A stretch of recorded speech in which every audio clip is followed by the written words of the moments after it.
Hello friend, स्वागत है आपका आपके अपने लीगल चैनल सोच पर प्रहार में। मैं हूं दोस्तों एडवोकेट सनी शर्मा।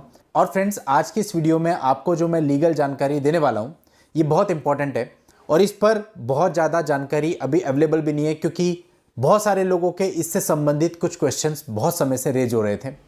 आज जो मैं आपको बताने वाला हूँ आपके केस की प्रक्रिया के बारे में है, लॉ के बारे में है। ध्यान से इस चीज़ को सुनिएगा, हो सकता है आपकी समस्या का समाधान यहीं पे मिल जाए। अब दोस्तों, आज की इस वीडियो में मैं आपको बताने वाला हूं कि जब आपके किसी भी केस में, फॉर एग्जांपल आपका डाइवोर्स का केस चल रहा है और वहां पर कोर्ट ने कुछ इश्यूज फ्रेम कर दिए, लेकिन उन इश्यूज से आप सेटिस्फाई नहीं हो, यानी आपको लगता है कि जो इशू फ्रेम होने चाहिए थे वो नहीं हुए, या जिस तरह से होने चाहिए थे नहीं हुए, या कोई एक्स्ट्रा इशू फ्रेम हो गया है जो कि नहीं होना चाहिए था। इस तरह की बहुत सारी चीजें होती हैं।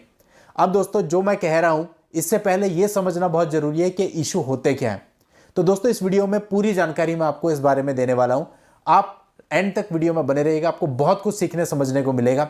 और यदि आपने अभी तक भी चैनल को सब्सक्राइब नहीं किया है तो फटाफट चैनल को सब्सक्राइब करके नोटिफिकेशन बेल पर जरूर क्लिक कर लें, ताकि इस चैनल पर आने वाली सभी वीडियोज की निरंतर जानकारियां आपको मिलती रहें और आपके सब्सक्रिप्शन को देख के हम मोटिवेट होते रहें। देखिए दोस्तों, सबसे पहले क्या होता है, लाइक डाइवोर्स का केस चल रहा है, आपने मान लेते हैं आप हस्बैंड है, आपने अपनी तरफ से डाइवोर्स का केस फाइल किया है, तो जो दूसरी पार्टी होती है वो उसमें अपना रिप्लाई फाइल करती है।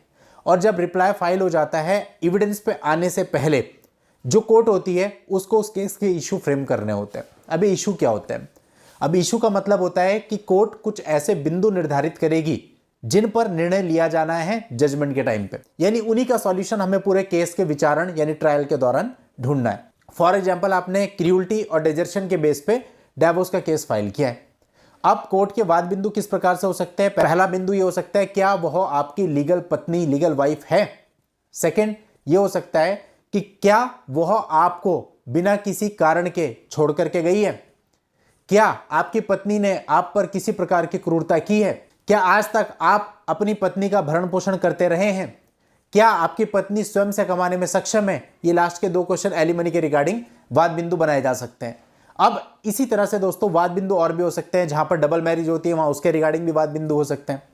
तो ये इशू पहले फ्रेम किए जाते हैं और पूरे ट्रायल के बाद इन्हीं इश्यूज के आंसर्स को जजमेंट में मेंशन किया जाता है कि कोर्ट ने क्या पाया। अब बात आती है कि कई बार इशू फ्रेम हो गए, लेकिन जब आपने कोर्ट की फाइल ली, आपने पढ़ा, आपने देखा कि बहुत इंपॉर्टेंट इशू ऐसा है जो रह गया, यानी फ्रेम नहीं हुआ, अब उसको फ्रेम कराना है। तो दोस्तों, इस पर मैं आपको नॉलेज देने वाला हूं। और रिसेंट एक जजमेंट आया है कर्नाटका हाई कोर्ट का, वहां पे भी इस बारे में बताया गया है, उसको भी मैं आपको बताने वाला हूं। देखिए, जजमेंट की बारीकी में मैं नहीं जाऊंगा, केवल जो कानून है उस पर हम बात कर रहे हैं। दोस्तों, कानून है ऑर्डर 14 रूल 5 CPC।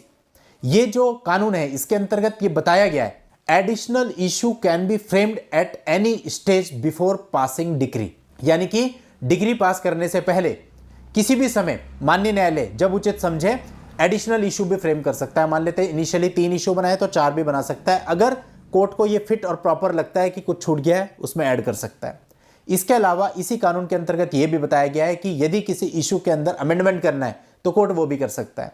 और इसी के अंतर्गत यह कानून भी है कि यदि कोई इशू ऐसा बन गया है जिसकी जरूरत नहीं थी तो उसको रिमूव भी किया जा सकता है, स्ट्राइक आउट भी किया जा सकता है। अब दोस्तों, इससे संबंधित एक मामला था, जिस मामले के अंतर्गत क्या था, जो पत्नी थी उसकी पहले से मैरिज हो रखी थी और उसने पहले पति से डाइवोर्स नहीं लिया था और शादी कर ली थी, केस डाइवोर्स का था। तो यहाँ पे सारे इशू फ्रेम हो गए। जब हम लोगों ने इसको देखा इशूज को, तो उसमें यह इशू नहीं था कि क्या इस विवाह के समय पत्नी का पहला जो पति था वो जीवित था, जो कि बहुत इंपॉर्टेंट इशू है, क्योंकि डाइवोर्स के केस में ये कंडीशन है कि यदि शादी के समय किसी भी पक्षकार का जीवन साथी जीवित है तो विवाह शून्य माना जाएगा। तो ये तो बहुत इंपॉर्टेंट इशू था।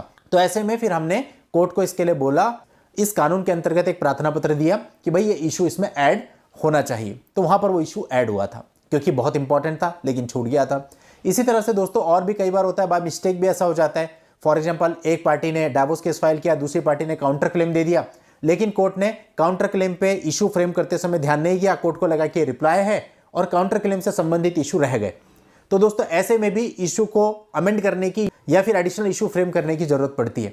तो यदि आपके साथ ऐसा हुआ है, आपके साथ कोई ऐसी परिस्थिति आ रही है, तो उस केस में आप भी ये प्रार्थना पत्र कोर्ट में देकर के कोर्ट से रिक्वेस्ट कर सकते हैं एडिशनल इशू को फ्रेम करने के लिए, या एक्सिस्टिंग इशू को अमेंड करने के लिए, या फिर किसी इशू को रिमूव करने के लिए। तो दोस्तों, मैं उम्मीद करता हूं कि आपको पूरी बात समझ में आ गई होगी, और अगर नहीं आई होगी तो आप लोगों के कमेंट्स देख के मुझे पता चलेगा, तो फिर मैं सेकंड वीडियो भी इस पर लेकर के आ जाऊंगा। दोस्तों आज के इस वीडियो में इतना ही। नेक्स्ट वीडियो में नई जानकारी के साथ मैं आपसे फिर मिलता हूं। तब तक के लिए goodbye and thank you for watching. Take care.